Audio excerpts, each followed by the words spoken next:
Olá, uma ótima noite para você de casa. Está no ar o Aparecida Debate para que você se informe e forme a sua opinião. O Aparecida Debate de hoje abre espaço para falar sobre um problema cada vez mais comum e que já afeta quase 19 milhões de brasileiros: a ansiedade.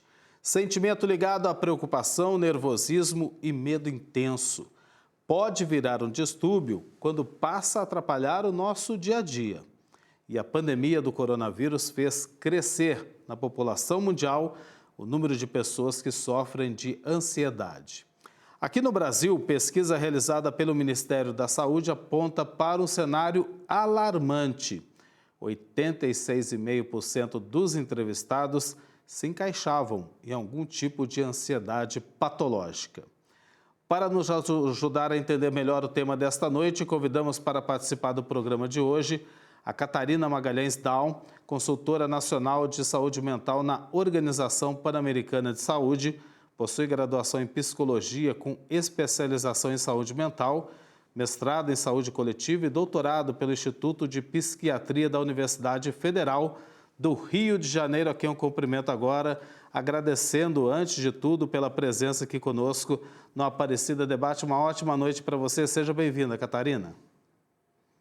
Boa noite, Eduardo. Queria primeiro agradecer o convite pela TV Aparecida para a gente debater um tema tão importante e poder, compartilhar nossas experiências, conhecimentos com os telespectadores aí da TV. Também conosco nessa noite a Mônica Machado, psicóloga com formação em psicanálise e fundadora da clínica Ame-se. Tem pós-graduação em psicanálise e saúde pelo Instituto Israelita de Ensino e Pesquisa Albert Einstein. Atualmente, participa de palestras e debates sobre saúde mental em diversos formatos de mídias, de programas interativos na TV aos podcasts. Para você também o nosso muito boa noite, muito obrigado pela presença aqui conosco. Seja bem-vinda, Mônica. Obrigada, Eduardo. Muito obrigada pelo convite. É um prazer estar aqui ao lado da Catarina e participando do seu programa. O prazer é todo nosso. Bem, antes da gente começar a nossa conversa, vamos ouvir o relato da Vanessa, que descobriu há pouco tempo que sofre de ansiedade. Como foi e como está sendo lidar com essa nova realidade na sua vida?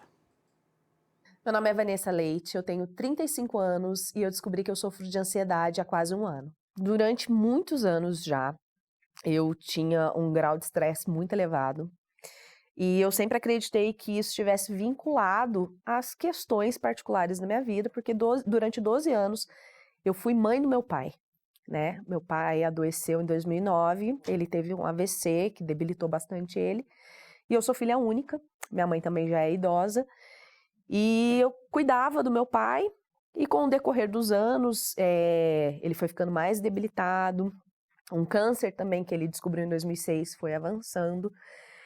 Enfim, eu tinha aquela vida que eu via as minhas amigas viajando ou mudando de cidade, né, para poder crescer profissionalmente, para realizar um sonho, e eu tinha que estar todo o tempo ali em casa. E depois veio o ambiente corporativo, que foi quando isso realmente desencadeou. Porque eu não tinha folga, eu trabalhava muitas horas por dia, muitas vezes eu não tirava horário de almoço, porque eu me responsabilizava, era uma empresa nova, então as pessoas que estavam ali não tinham conhecimento. Eu cheguei aí para o Mato Grosso para fazer um treinamento, fiquei fora, então eu precisava dar respaldo. Até que em um determinado momento, no meu ambiente de trabalho, eu tive uma crise de choro absurda e comecei a sentir muita dor no peito. Muita dor no peito, um incômodo, um mal-estar. Quando eu cheguei no hospital, eu estava com a pressão 18/11. Estava altíssima. E daí, quando eles fizeram a minha ficha, o médico veio até de forma muito rápida, ele falou, quantos você tem? Eu falei, 35. Ele falou, você é muito nova para estar com a pressão desse jeito. Aí eu sentei, relatei tudo, ele apoiou na mesa e falou, olha, você está tendo uma crise de ansiedade. Todo esse período de decisões que eu precisei ser forte. E daí só depois que o meu pai faleceu e que eu adoeci, no caso que desencadeou tudo isso, que eu fui entender. A gente não precisa ser forte o tempo inteiro. Eu quero agradecer primeiro a Vanessa por ter se exposto aqui no Aparecida Debate, porque com certeza ela está ajudando muita gente que às vezes não sabe que sofre de ansiedade, acaba descobrindo da pior maneira como foi a dela. Muito obrigado pela contribuição, Vanessa. Exatamente isso, né, Catarina, que a gente ouviu o relato da Vanessa, que acaba se manifestando com o problema físico, o problema no corpo, né? E às vezes a gente não sabe que tem ansiedade, mas afinal, a grande pergunta, né? O que é ansiedade? A experiência da Vanessa é muito significativa, acho que retrata bem, né, o que é ansiedade e como que se dá esse processo de evolução, né, de uma experiência que pode vir até ao desenvolvimento de uma experiência de adoecimento mesmo, né. A ansiedade, ela é uma experiência comum, normal, comum à vida humana, né, e ela se manifesta, sobretudo, diante de situações que a gente precisa enfrentar na vida, situações às vezes adversas, como foi o caso da Vanessa, né, de adoecimento, às vezes de perda até de um familiar, ou então outras situações ainda, como desastres socioambientais, e tantas situações adversas que a gente vivencia na nossa vida e que a gente precisa enfrentar. E essas situações, geralmente, elas causam muito medo, angústia, sofrimento, preocupação, né, e isso tudo, de alguma forma, contribui para que esse sentimento, essa emoção da ansiedade apareça e às vezes perdure ao longo do tempo. Mônica, eu queria fazer uma diferença, né? Porque eu sempre me julguei também uma pessoa ansiosa, aquela que não tem paciência muito para esperar, pede alguma coisa para uma outra pessoa, quer rapidamente, né? Não é no tempo da pessoa, mas sim no tempo que eu imagino ser o mais adequado. É diferente, né? Para quem sofre, de fato, como a Vanessa, de ansiedade. Sim, é diferente, mas tudo dentro do mesmo contexto, né? Na verdade, os pensamentos são acelerados, né? Quando você fala que quer que as pessoas pensem o que você está pensando, né? Tenham a mesma atitude. É um pensamento muito acelerado que é diferente de um contexto total de uma crise de ansiedade que vem através de um estresse, né? E a pessoa, ela não dá conta, ela não consegue, muitas vezes paralisa o sintoma, ele chega a paralisar a pessoa através de sintomas fisiológicos, né? Batimentos cardíacos.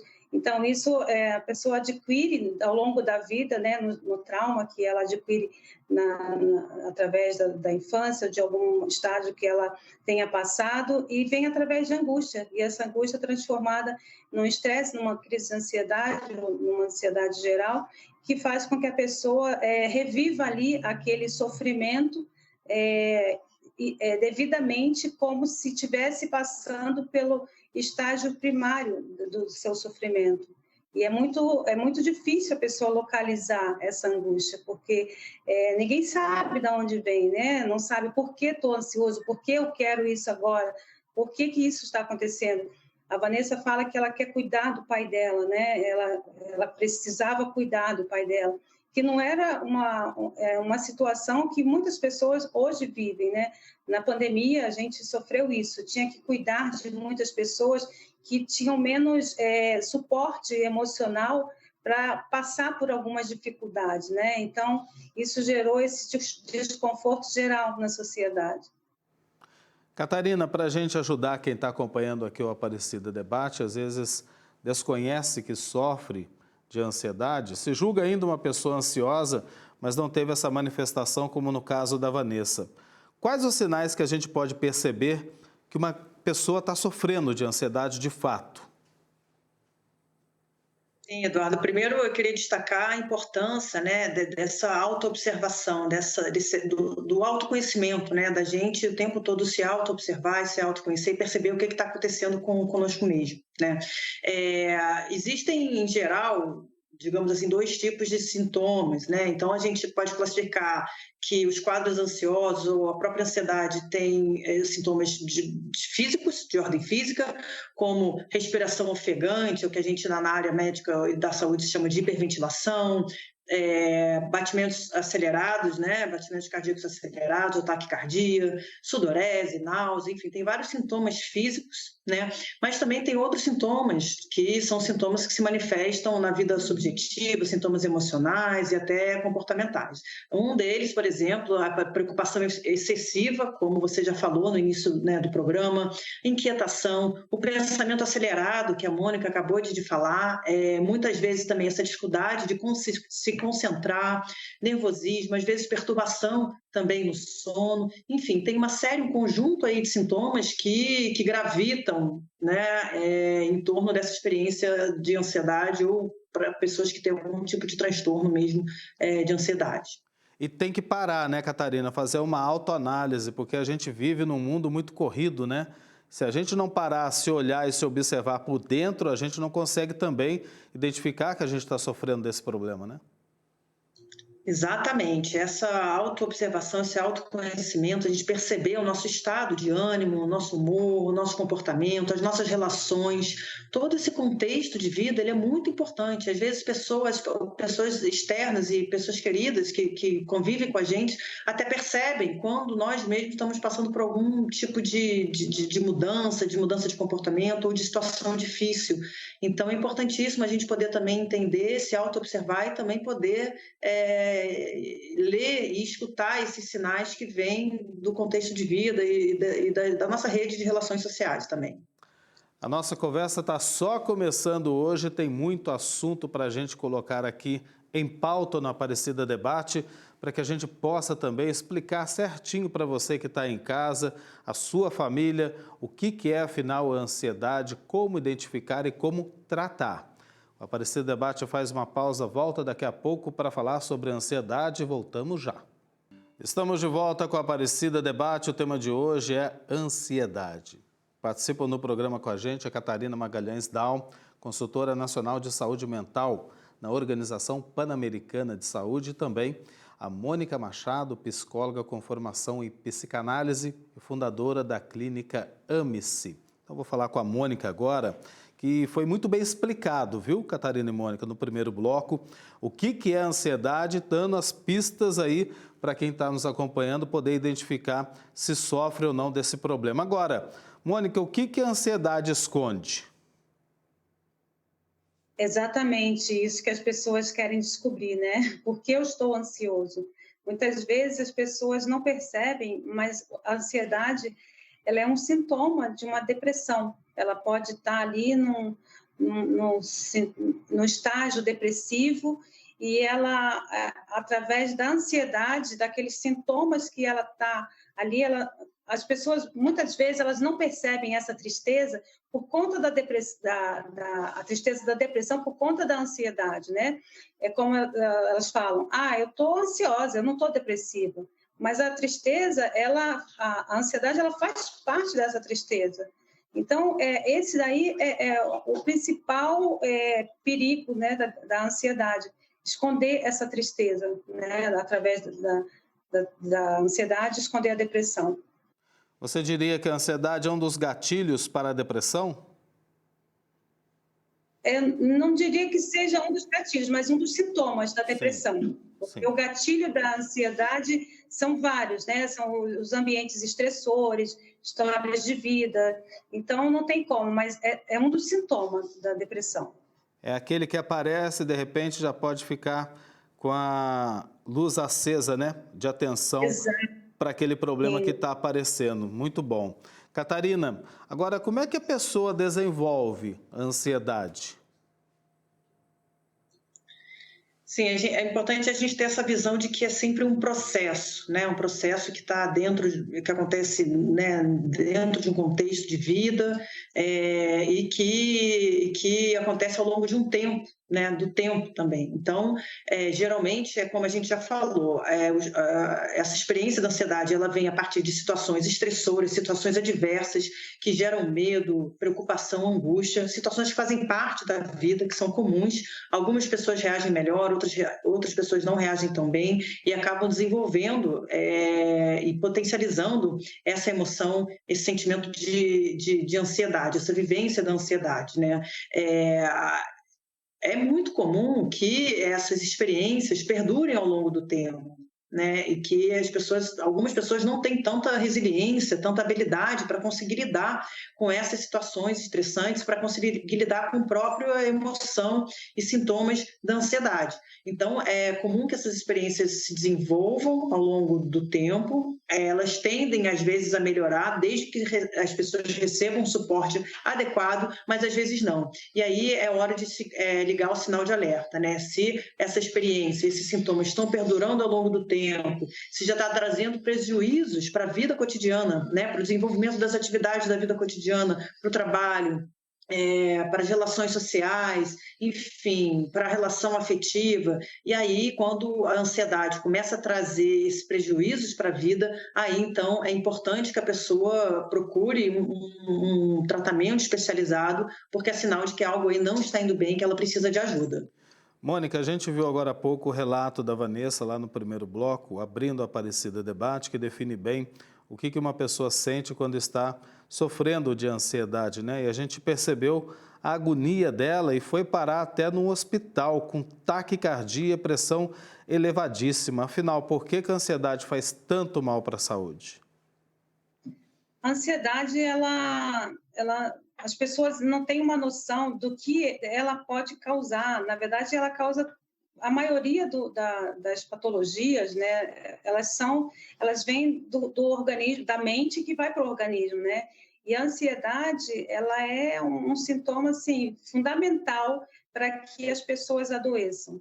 As pessoas não percebem, mas às vezes os pensamentos que ela está tendo, elas estão deixando ali com que ela sinta numa ansiedade sem perceber. Só em ela pensar algo que ela não consegue resolver, ou uma atitude, ela está em constante cobrança, uma autocobrança que ela tem que resolver, ela tem que produzir, ela tem que fazer. Então, isso com que ela cobra, com que ela está vendo na vida fora dela, não condiz um com o outro. Então, faz com que ela se sinta com mais vontade, mais desejo de realizar, e infundado, né? Não tem o porquê dessa realização, e é quando ela entra num estágio ali máximo e ela não dá conta e vai para o corpo, né? Para o organismo.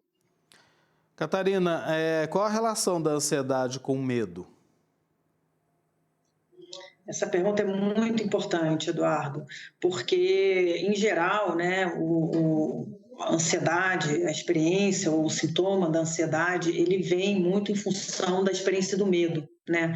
Do medo de que alguma coisa ruim possa acontecer, ou de um medo do futuro, ou de uma preocupação excessiva, né? Então, medo e ansiedade estão muito relacionados. Apesar disso, né, o medo, geralmente, a gente sabe, ele é sempre medo de alguma coisa, né? Então, a gente tem medo de altura, ou medo de escuro. Enfim, o medo, ele é uma experiência que ele tem uma localização, que é comum a gente saber do que a gente tem medo. Já a ansiedade, nem sempre a gente tem essa clareza, a gente consegue localizar, e aí é importante ter um trabalho também, um trabalho de autoconhecimento, tratamento, para poder entender aí a origem, de onde vem essa experiência da ansiedade, esse sintoma da ansiedade, e que isso possa ser, de alguma forma, esclarecido e conhecido para que, então, a pessoa possa superar, né, e entender e compreender qual é a origem dessa experiência. Mas é muito comum que os quadros ansiosos, né, o transtorno de ansiedade se desenvolvam a partir dessas experiências e de situações adversas, de estressantes, que muitas vezes geram medo e ansiedade ou até o pânico. Esse medo, só para esclarecer, Catarina, ele faz disparar a ansiedade. Por exemplo, tem uma pessoa que tem medo de altura, e quando ela vê que ela é obrigada a subir numa escada, numa montanha, que seja, num prédio alto, a hora que ela vai subir, ela já fica ansiosa. Seria isso? Dispara o coração? É por aí? Sim, geralmente sim, né? E às vezes são medos que são difíceis também da gente compreender, mas geralmente é algum gatilho, alguma situação, né, que gera essa emoção e que aí então vai disparando toda uma crise, né, uma vivência de ansiedade, que aí vem todas essas experiências juntos, né, os sintomas físicos, como ataque cardíaco, como a gente já falou, né, ataque cardíaco, sudorese, todos esses sintomas físicos, também sintomas de preocupação preocupação, de ameaça e de estresse, né? Então, tem muita relação, né? São emoções que fazem parte da vida humana, que tem muita relação, mas que aí a ansiedade ela pode se desenvolvendo aí para algo aí, enfim, mais grave, que a pessoa precisa ter um acompanhamento. Mônica, eu quero trazer, a Catarina acabou de falar, essa palavrinha que se tornou tão comum nos últimos tempos e principalmente durante a pandemia. Aliás, pandemia a gente vai falar daqui a pouquinho. Qual que é a diferença da ansiedade para o estresse? É boa questão essa. O estresse, ele é um pico da adrenalina, né? O estresse, ele vai ali quando a pessoa passou daquele limite, passou do que a pessoa aguenta, ela pode esperar de algo muito marcante, muito sofrido. Então, o pico do estresse vai, né?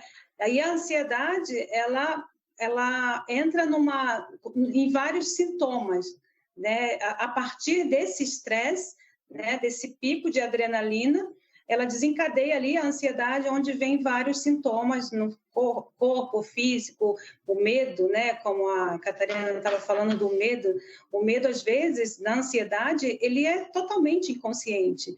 É como ela falou, tem os gatilhos, né? E, às vezes, esses gatilhos, o gatilho é o medo da altura. Mas o que faz ela ter esse gatilho quando ela se vê com medo da altura? Né? O que remete a ela a isso? Então, por isso que é a importância do autoconhecimento, né? Para ela saber o que vai levá-la a ter medo de altura com relação à história da vida dela, o que aconteceu com a vida dela, né? Então, isso é muito importante. A gente está encerrando, Mônica, esse segundo bloco, mas para a gente explicar bem, de ponta a ponta, digamos assim, sobre a ansiedade, queria que você explicasse, existe alguma diferença ou qual a relação de ansiedade e transtorno da ansiedade? O transtorno da ansiedade aí já é patológico, né? Quando a gente fala em transtorno, é uma patologia. Ela está inserida no corpo, no organismo. Então, a pessoa, ela sofre de vários fatores. Às vezes, uma depressão maior, e a depressão maior é quando o sintoma, ela está mais depressiva, está mais na tristeza do que exatamente na ansiedade, naquela vontade de comer muito, de sair muito, de tudo muito, né? Muito no excesso. Então, a diferença do transtorno para a ansiedade é isso. Às vezes a pessoa, eu sou ansiosa. Ela é ansiosa naturalmente, convive com aquilo. Mas quando ele começa a fazer com que a pessoa sinta algo mais do que só a ansiedade, aí é um transtorno. Para a gente concluir, Catarina, tanto um quanto o outro deve ser tratado como doença? Não necessariamente, né? Como a gente falou, a ansiedade ela é uma experiência comum, né? Que faz parte da vida humana, né? Mas a ansiedade ela pode evoluir para o desenvolvimento de um transtorno, né? Quando, como a gente já falou, quando primeiro começa a produzir um sofrimento emocional muito intenso, né? Quando começa a afetar as áreas da vida, o trabalho, as atividades da vida diária, a pessoa não consegue mais fazer as atividades dela, enfim, e aí sim, quando esses sintomas, né, persistem ao longo de muito tempo, mais 1 mês, 2 meses, 6 meses, 1 ano, aí sim a gente pode entender que a pessoa desenvolveu um tipo de transtorno que, como a Mônica falou, já não está mais dentro dessa faixa do que é a normalidade, do que é a experiência comum, né, da ansiedade, mas já está afetando a vida, já virou uma patologia ou uma doença. Eu não gosto muito da gente utilizar esse termo doença, porque eu acho que são experiências que fazem parte da vida, né, mas que a gente sabe que tem efeitos, né, e aí a gente tem utilizado muito, a OMS, a OPAS tem utilizado o termo condição,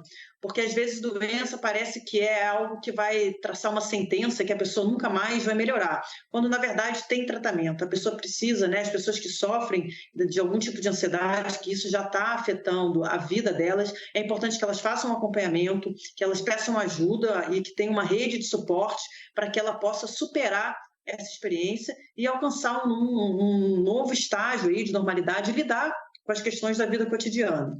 E é sobre essa ajuda, essa rede de apoio e o tratamento que a gente vai falar daqui a pouquinho, porque agora o Aparecida Debate faz mais uma pausa e volta daqui a pouco para falar sobre ansiedade. Participam do programa com a gente a Catarina Magalhães Daum, consultora nacional de saúde mental na Organização Pan-Americana de Saúde, e também a Mônica Machado, psicóloga com formação em psicanálise e fundadora da clínica Ame-se. Bem, vamos conhecer agora o trabalho de uma rede de apoio criada para ajudar as pessoas que sofrem de ansiedade e não têm condições de pagar pelo atendimento. Vamos ver. A rede social voluntária chama Autoestima-se e é composta por profissionais de todos os cantos do país e atende a pessoas espalhadas pelo Brasil. A missão é ser apoio para quem procura alcançar o bem-estar físico e emocional. A rede nasceu de um projeto da Mariana, quando ela tinha apenas 14 anos de idade e estava no ensino médio. E hoje ela ajuda muitas pessoas. E era muito recorrente a gente encontrar também jovens, pessoas que passavam por problemas mentais, problemas emocionais, de ansiedade, de depressão, automutilação e, na maioria das vezes, meninas, pessoas conhecidas. Então, isso me motivou bastante a seguir esse caminho. Aparecer esses casos, são os casos que a rede atua hoje, trabalhando e ajudando essas pessoas. Desde 2020, quando foi fundada, a rede tem cerca de 50 integrantes voluntários divididos em 15 setores. E todo mundo dentro do voluntariado. Então, na nossa equipe hoje, a gente tem pessoas que acabaram de sair do ensino médio, que ajudam, né, em questões relacionadas à pesquisa, à produção de conteúdos, até propriamente ditos profissionais psicólogos. Tudo isso é possível porque muitos profissionais também compraram essa ideia, como a Priscila Richter. Ela é coordenadora da assessoria psicológica da rede e, além de atender pessoas em terapias, ela cuida dos profissionais que fazem os atendimentos voluntários. Nós temos a psicoterapia breve, que são 12 sessões. Então, assim, a gente não está pretendendo resolver o problema do paciente em 100%, mas trabalhar ali com um foco escolhido entre ele e o terapeuta, trabalhar com aquela demanda para que ele comece a andar com, pensar, se autoconhecer, ver os gatilhos, o que mais deixa ele ansioso, falando, né, no caso de ansiedade. Com a pandemia, os voluntários perceberam que a necessidade de ajuda aumentou bastante. Sim, as pessoas estão se reinventando agora. Muitas pessoas sentiram que perderam tempo durante a pandemia, perderam tempo de viver, por ficar, sentem como se esse tempo que ficou enclausurado não estivessem vivendo e que agora precisam recuperar o tempo perdido de alguma forma. Parabéns pela iniciativa, né, Catarina? Você que representa aí, está na Organização Pan-Americana de Saúde, sabe o quanto é importante, né, essa rede de apoio, essa rede de ajuda. E que interessante nessa matéria, nessa reportagem, parte de uma pessoa, uma adolescente, que sofreu muito de ansiedade e viu a necessidade de ajudar o outro, criando uma rede de voluntários. Tem muitas redes assim aqui no Brasil, Catarina? Sim, Eduardo, muito interessante a experiência do Autoestima-se. A gente vem trabalhando, né, dentro de uma perspectiva, o OMS, a OPAS vem trabalhando dentro de uma perspectiva de que é importante, sim, fortalecer a assistência à saúde mental, fortalecer a assistência à saúde mental oferecida no SUS, enfim, o tratamento, mas esse nível, essa camada, né, enfim, de redes de apoio, né, essa camada comunitária, essa esfera das redes de apoio sociais, comunitárias, redes de ajuda mútua, de apoio mútuo entre pessoas que vivenciam a experiência, já superaram ou melhoraram e podem ajudar outras pessoas que estão vivenciando experiências similares, ela é muito poderosa. Então, a gente vem trabalhando, a OMS, a OPAS vem trabalhando muito nesse sentido, de fortalecer essas redes de apoio. Elas têm um poder muito grande de superação, de recuperação, de solidariedade, e a gente deve trabalhar nesse sentido, de fortalecer essas redes, de criar espaços e ambientes de troca. Na pandemia, isso aconteceu de forma virtual, a gente não podia se encontrar, né, pessoalmente, nesses grupos de ajuda e suporte mútuo,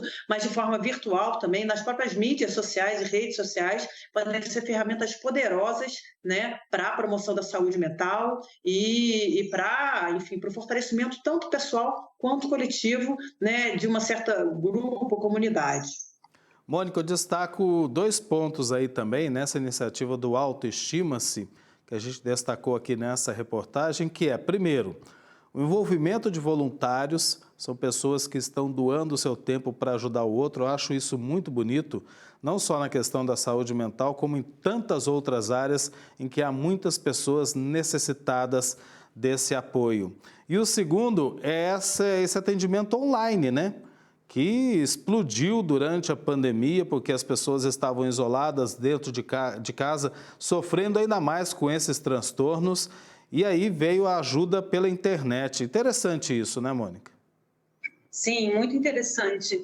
E essa rede de ajuda, ela vem aí para mostrar também, tanto para não só serviços voluntários, mas que as próprias clínicas, instituições, né, particulares, também pode pegar 1 hora cada profissional do seu dia para fazer esse serviço voluntário, porque só essas redes elas não conseguem. Então, se cada um fizer uma parte, né, e exatamente isso, o online ele nos ajudou porque as pessoas lá no Nordeste ou no interior que não têm acesso, né, a vir presencial numa instituição que está fazendo esse trabalho voluntário, ela consegue através do online fazer de longa distância, né? Então, um serviço voluntário aqui em São Paulo pode atingir o Brasil inteiro. E isso foi muito importante na pandemia. Ô, Mônica, antes da gente começar a falar do tratamento para a ansiedade, faltou uma pergunta. Quais são os tipos de ansiedade? Existe isso? Podemos dizer dessa forma? Não diria, porque quando a gente classifica alguma coisa, né, algum sintoma, é como se a gente estivesse rotulando ali a pessoa. Você tem uma ansiedade típica de alguma coisa, então você vai rotular. E essa não é a intenção, né, rotular um indivíduo. A ansiedade, ela está ali, e é para ser tratado o sintoma da ansiedade, né, que causa a ansiedade. Catarina, e essa ansiedade leva a um outro vício, por exemplo? Bebida alcoólica, drogas, pode levar? Pode levar sim, Eduardo. A gente, enfim, como eu falei, a gente trabalha dentro de uma perspectiva quase que se olhando como se fosse um processo e um espectro, às vezes, de experiências, né? Então, às vezes, começa com uma situação super estressante, com estresse agudo, aquilo pode se desenvolver para um quadro de ansiedade ou de depressão, né? Aí a pessoa, talvez, tem pessoas que acabam, até numa busca de tentar melhorar a ansiedade, tentam se automedicar, né?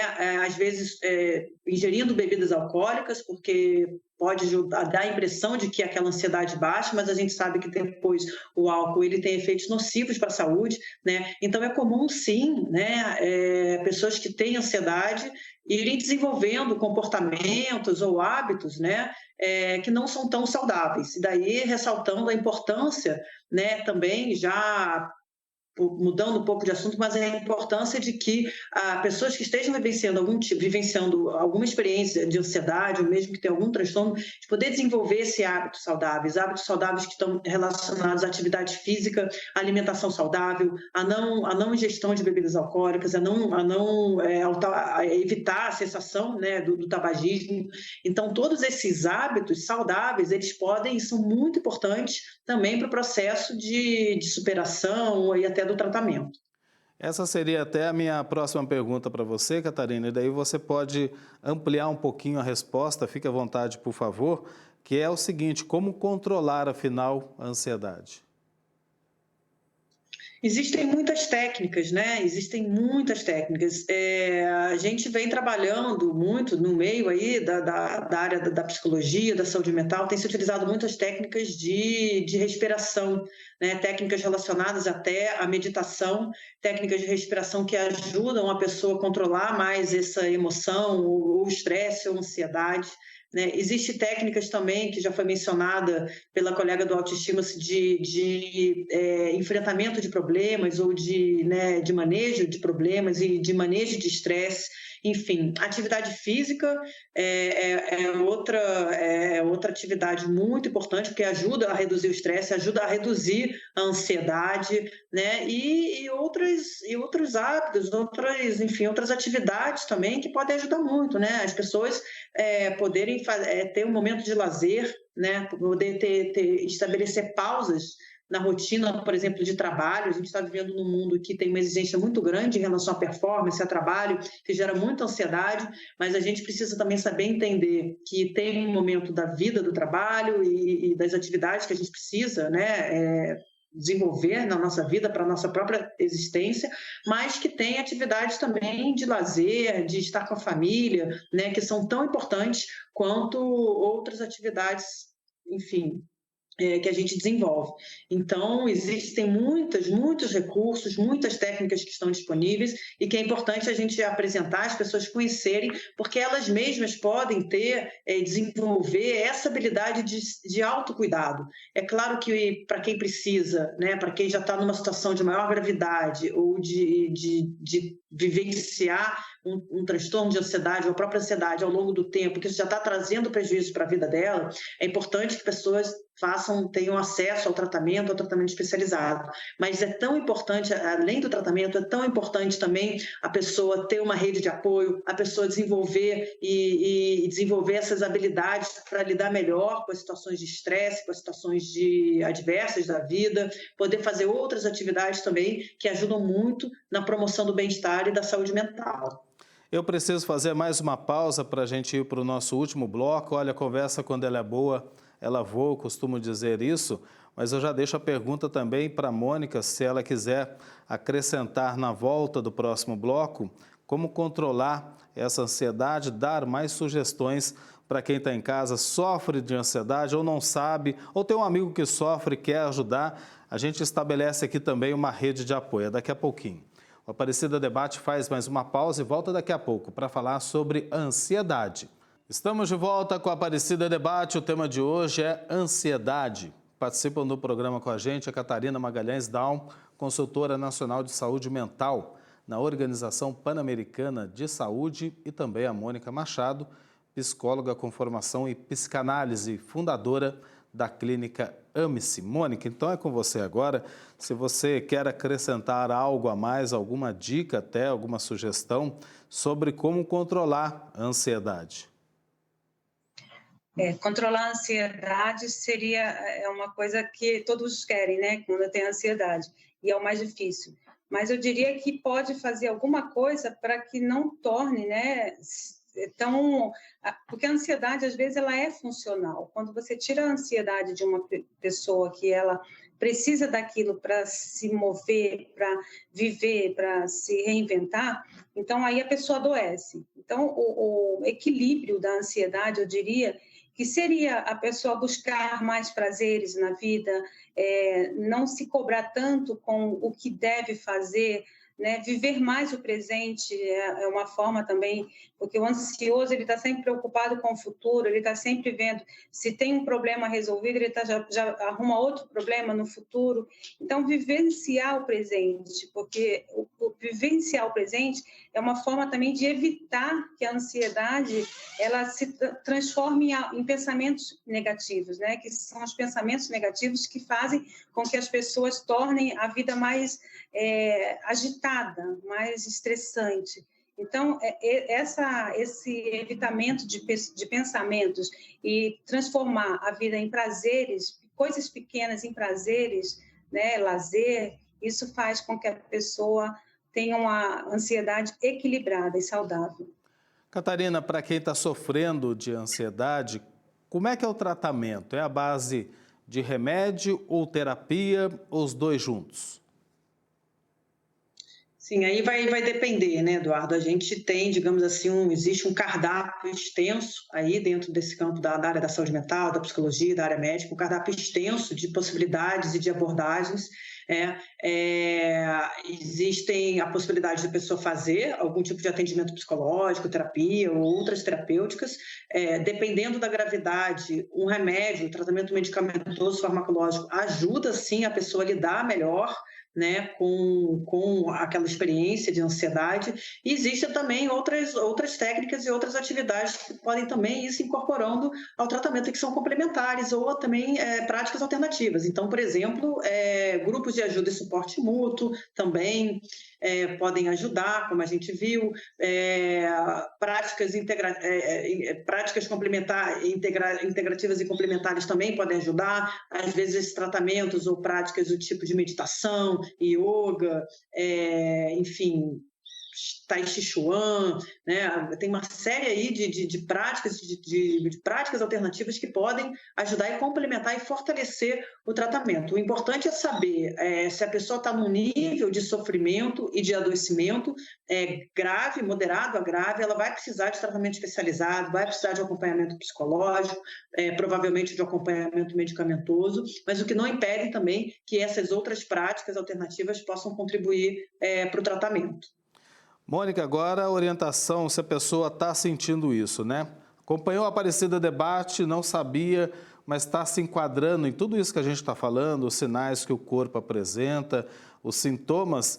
Quem que ela deve procurar para iniciar esse tratamento? A pessoa, quando ela sente que ela já está com um sintoma de ansiedade, ela já não está conseguindo organizar os pensamentos, ela deve buscar ajuda numa instituição mais próxima ou que ela tenha acesso. No caso, a gente fala sempre buscar um psicólogo, né, ou um médico de confiança, talvez um profissional que seja um braço da medicina ou da psicologia, o que ela tenha acesso, porque o profissional que vai ajudá-la vai ser o psicólogo, né, nesse caso inicial, para organizar pensamentos, e até encaminhar para qual o grau de ansiedade que ela esteja sofrendo. O psicólogo ele pode encaminhá-la para o psiquiatra, ou neuro, ou um médico de outro que não seja da saúde mental. Ela pode sofrer, muitas vezes a ansiedade ela causa muito problemas de estômago, digestivo, então lugares que ela pode procurar inicialmente, né? Mas a ajuda principalmente vai ser da psicoterapia inicial. Ô, Catarina, mas tem que procurar ajuda, né? E aqui a gente volta a falar da automedicação. Chegar numa farmácia, falar que está sofrendo de ansiedade, de repente, sem receita, vai pegar um remédio que mal sabe qual é o efeito que vai fazer. Perigoso, pode agravar ainda mais o problema, né? Com certeza, Eduardo, é um risco, né? Então a gente quer reforçar aqui a importância da pessoa buscar ajuda. E é como a Mônica falou, buscar ajuda, às vezes, com a primeira pessoa que está ali para nos ajudar, para acolher, para escutar. Pode ser até um familiar, mas, sobretudo, é importante que a pessoa já chegou nesse nível de tamanho sofrimento psíquico, né? De comprometimento aí das atividades da vida cotidiana, do funcionamento social, é importante que procure qualquer profissional da saúde. Um profissional da saúde que possa estar, um profissional que não seja da área da saúde mental, mas que, por ser um profissional da saúde, ele tem como reconhecer e tem como fazer esse referenciamento, esse encaminhamento para a área especializada da psicologia, da saúde mental ou da psiquiatria, né? Então, o importante é a pessoa pedir ajuda, né? Sair daquele ciclo, daquele estado de inatividade, de inércia, às vezes, de paralisia, que às vezes acontece, ou de não reconhecimento de que ela está sofrendo. Então, por isso, primeiro, o autoconhecimento, a pessoa poder reconhecer que tem algo ali que não está normal, que não vai bem, e aí buscar ajuda, seja com um familiar, com uma pessoa da comunidade, com o do ciclo social e, principalmente, com uma profissional da saúde. Ô, Mônica, vamos falar então da pandemia, né? Esse momento que a gente praticamente parou por 2 anos, muita gente confinado dentro de casa, a gente acabou tendo que abrir mão dos relacionamentos sociais, digamos assim, né? Convívio com outras pessoas, e daí fez aumentar o número de pessoas que sofrem de ansiedade ou que sofriam e não sabiam. Por que, afinal, aconteceu tudo isso, Mônica, na sua opinião? Não tem como falar de pandemia sem falar de ansiedade e vice-versa, né? Na verdade, as pessoas, elas já sofriam, né? Algumas pessoas já sofriam de ansiedade, mas aí elas se deram conta quando elas ficaram trancadas dentro de casa, sem poder fazer nada, né, que elas vinham fazendo no decorrer da vida, e elas deram conta que aquilo era um comportamento que não era saudável, né? Muitas pessoas, elas têm o lado bom da ansiedade, da pandemia, e tem o lado ruim também, né? Vamos dizer assim, que a pandemia também a gente tem que aproveitar que muitas pessoas descobriram-se ansiosas por conta disso, né? De estar ali no dia a dia e ver que a vida dela não era saudável, e quando ela se dá conta que ela pode fazer tudo aquilo e ainda ter uma vida de prazer, de família, né, com pessoas que gostam, estar sempre ali ao lado, então isso foi bom. E o outro lado também que deu-se, né, da ansiedade ficar em evidência na pandemia, foi o fato das pessoas elas não ficarem confinadas e não conseguirem ter contato com outras pessoas, o medo excessivo, o medo do que vai acontecer, essa doença, ela vai matar, tem gente morrendo, como que vai ser? Esse medo que não sabe de onde vinha, né? De o que ia acontecer com as pessoas. Então, tudo isso gerou uma ansiedade maior nas pessoas por conta de não saberem se iam sair de casa, se um dia eu ia voltar, parentes, se vão sobreviver, se não vão. Então, o dia a dia da pessoa, ela não saía, ela trabalhava o dia inteiro dentro do mesmo lugar que ela ia dormir. Então, isso ela não saía daquele movimento, né? Ela não tinha um descanso. Então, isso tudo gerou muita ansiedade. E que bom, né? Que a gente, com a vacinação, a gente está conseguindo retomar a nossa vida de volta e quem sabe a gente possa ter uma saúde mental bem melhor. Eu tenho um pouquinho de tempo só, eu vou pedir para que vocês encerrem o programa com essa pergunta e uma mensagem positiva para quem está acompanhando a Aparecida Debate. Rapidinho, Catarina, é possível conviver com ansiedade? É possível sim, é possível, ela, como a gente falou, é uma experiência comum à vida humana, é possível a gente conviver e a gente lidar melhor com ela, a gente criar estratégias para lidar melhor com a ansiedade. Fica essa mensagem positiva, né, Mônica? Dá para conviver, né? Sim, dá para conviver, criar estratégias é muito importante, é isso aí. Que bom. O Aparecida Debate está terminando agora. Falamos hoje sobre ansiedade, um problema cada vez mais comum e que já afeta quase 19 milhões de brasileiros. Sentimento ligado à preocupação, nervosismo e medo intenso. Pode virar um distúrbio quando passa a atrapalhar o nosso dia a dia. A pandemia do coronavírus, como acabamos de ver, fez crescer na população mundial o número de pessoas que sofrem de ansiedade. Aqui no Brasil, pesquisa realizada pelo Ministério da Saúde aponta para o cenário alarmante. 86,5% dos entrevistados se encaixavam em algum tipo de ansiedade patológica. Contamos com a participação via internet hoje da Catarina Magalhães Daum, consultora nacional de saúde mental na Organização Pan-Americana de Saúde, possui graduação em psicologia com especialização em saúde mental, mestrado em saúde coletiva e doutorado pelo Instituto de Psiquiatria da Universidade Federal do Rio de Janeiro, a quem eu agradeço muito a presença hoje, contribuiu demais para o Aparecida Debate. Uma ótima noite para você.